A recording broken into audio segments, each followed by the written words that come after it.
আসসালামু আলাইকুম। বাংলাদেশি হোম শেফের নতুন ভিডিওতে তোমাদের সবাইকে স্বাগতম। আজ আমি তৈরি করে দেখাবো ছানার জিলাপি। যদিও এটা ছানার জিলাপি, আমি তৈরি করব গুঁড়া দুধ দিয়ে, কারণ শর্টকাটে করা যায়, স্বাদ কিন্তু একই রকম থাকে। তাহলে চলো শুরু করা যাক।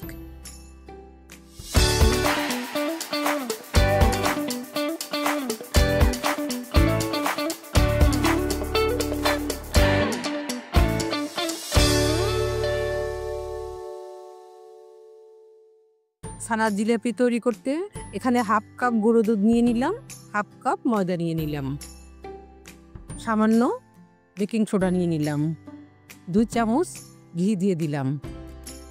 এবার ভালোভাবে মেখে নেব।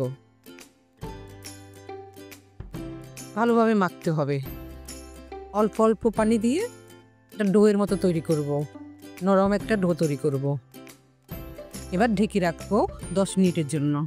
10 মিনিট পরে আমি জিলেপিটা তৈরি করব। লতার মতো এটা পেকে নেব, তারপর জিলেপি তৈরি করব। হয়ে গেল একটা জিলেপি।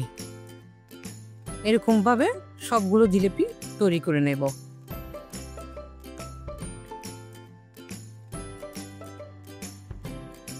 হয়ে গেল আমার সবগুলো জিলেপি তৈরি করা। এবার ভেজে নেব। ভাজার জন্য এখানে আমি তেল দিয়ে দিব। তেলটা হালকা গরম হলে আমি জিলিপিগুলো দিয়ে দিব।